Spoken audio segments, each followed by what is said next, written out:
Hey guys, today we will be interviewing Violetta De Rosa running for Common Council Ward 7. So my first question is, why are you running? Yes, I will tell you about it. Well, Sky, this is something I've actually thought about on and off for a long time. But the main reason I'm actually running is because I've seen what this pandemic has done to the children of our community. And as someone who's always been very passionate about our kids, I really wanted to make sure that there was a voice in City Hall for them. And I didn't feel that there was those speaking up for our kids and to make sure that we have programs and services for our young people, right? I feel that there's some big gaps, and I want to make sure that there's a voice there who's going to speak up for all of our children in our community. So I feel real passionate about that. And so that's the main reason. And then the other reasons is because I've always been somebody who felt like I had to speak up, especially for those who felt they couldn't speak up and or didn't want to or couldn't. And because of that, this is just a natural next step for me. I've always been very active in my community, in our community, volunteering, being an advocate for education and our youth and for women's health care. And this was just the next step for me to be able to serve the community and take care of everybody. Yeah, Mhm. okay. So I'd like to know, how are you different from Sergio Adams? Sure, I'll tell you how different. Well, I've been a longtime resident.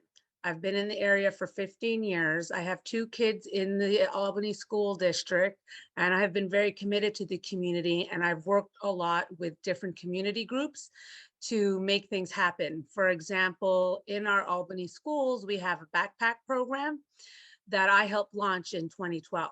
And so I know how to work with people to make programs that are sustainable, because it was one of those things that I knew it was being, we started it with volunteers, but we needed to make it sustainable. We needed to make it so that it would last beyond volunteers that come and go. And so I was able to work with community leaders and through my relationships and get that program to be managed by HADIS, which is the Homeless Age and Travelers Society. And they manage the program now, and Albany Fund for Education helps fundraise it. So we took it out of just on a local level and made it more of a citywide level, and now it's in every school. So where I'm different is that I really know how to build programs for the community, and I know how to work with the community and with community leaders to make it happen so that it's something that will benefit all of us for a long time. Yes, so you seem very energetic, and I like that Thank because you. energetic is good for um working hard to make the community better. Yep, absolutely. I agree with you 100%. I do have a lot of energy, and I think that comes from I have a lot of passion from what I'm doing, and I really care. And I actually, every time I meet people like you and other people that I've been meeting as I'm knocking on doors, seeing their enthusiasm for the message of building community and how I don't believe this race is about one person, that I believe it's about the community, and seeing how energized our residents get just gives it right back to me. And I know that I'm working hard for people who are just as passionate as I am for this community and love living here. And I really want to work hard for them to make it better for all of us, for every single person in our community. So that it's one day, actually, I'll tell you, I was feeling really tired after a long day at work, and I knew I had to go out and knock on doors. And I met so many fantastic people that whatever that tiredness that I felt was gone. I just got so energized by meeting all of the wonderful people.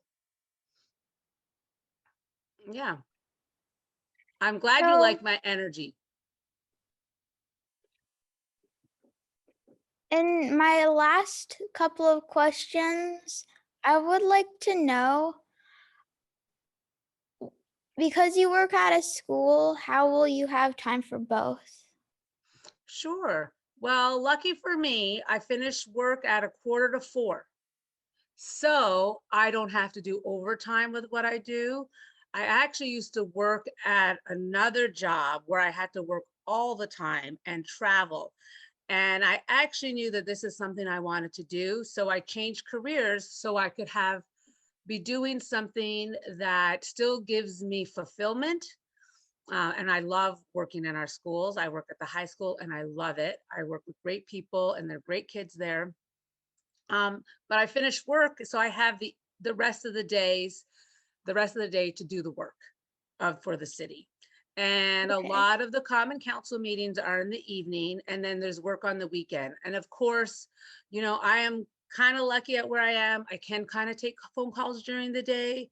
So when people are going to need to get a hold of me for something that might be happening immediately, um, uh, so if a resident is having an emergency, I'll be able to take that call and I'll be able to help them right then and there. Because in what I do, I've got a little bit of that flexibility, which is really good.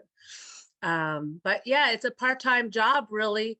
That's really a full-time job, right? Working for the people, even though they, the common council members, is supposed to be part-time, we're all really accessible to everybody 24/7. And that's what it means. And you have to know that going in. And so part of it, and being a mom, I had to really think about was how was my family going to react to that? Right? How was my family? And my kids are older. And so they were able to, I have a 13 and a 17-year-old. So they're able to sort of take care of themselves. So I was able to do that, step back at home so I can do more for the community, you know. But I actually, because you're a young woman, and I've been thinking about this a lot because I'm very passionate about women being in office and running for office. We also have to get out of the mindset that we have to put ourselves second and take care of others, in terms of our family. I don't think um, other candidates maybe thought about that first, like, is my family ready for that? And um, we need to get more women in office. It's really important. I want to see young girls like yourself one day be able to not have to second guess yourself and go, oh, is the right time for me?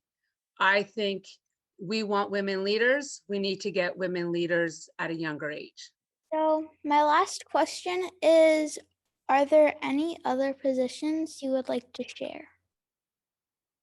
Other positions I would like to share. You bet. Well, one of the things, so you asked me earlier why I was running. And another reason, and I told you, was about the youth of our community. But another one is that I really feel for a long time, our neighborhoods have just not gotten their fair share of resources. And I don't know if it's because we have a lot of dead end streets, but there's a lot of, when I was knocking on doors to ask for people to sign my petition to get on the ballot, lots of folks had quality of life issues that they were concerned about. The litter in our streets, the street maintenance, speeding down our streets. A lot of people speed down Bertha and Delaware Ave. And we have a lot of pedestrians and a lot of kids in our neighborhoods. So I want to make sure those types of issues are addressed as well. And that every single person feels like that they have a voice and that they know if something's not working on their street or in front of their home, they can call me and I'm going to help them. And we're going to work really hard to get the resources that we need for our community. And then also, I think Delaware Ave, we have a lot of empty storefronts, and we have a lot of community members that don't drive, and they need to have more. opportunities for them to be able to work in their neighborhoods and to shop in their neighborhoods. We used to have a bank, we used to have a post office, and I'm not saying that we'll get those back, but I certainly believe that we can get more locally owned businesses that the community wants in our neighborhoods so that people have a place to go and get what they need. So those are some things. And then there's other positions, that I've worked a long time for women's healthcare issues and different perspectives that I bring to the table. So those are some things. Yeah. All right. Thank you for speaking with me. Yeah. Well, now, Sky, I have a question for you. So, as a young person in our community, what do you think um, is a big issue that you think your peers would like addressed? Well, my mom and pop said that some motorcycles go on the sidewalk. Yep. Yeah, they do. I actually just seen that yesterday, in fact. So that's something you'd like to have addressed, right? Yeah. Now, another thing, because I think it's important for our young people to get involved in city government. What would you think if we had a youth committee? Do you think that you and your peers and other kids your age and maybe a little bit older might be interested in being on a committee to talk about what's important to our children in the community? Yes. Okay, because that's something I want to see happen. I think it's going to be important if we want our young people to be involved, and we need to ask for their opinion because they have an opinion. All right. Good, good. So, I might ask you to be on that committee if you're interested. I am. Okay, good, good. I'm glad. I'm glad. This was really fun. I really appreciated this opportunity to speak with you. And last, I want to thank Violetta for agreeing to be interviewed by me.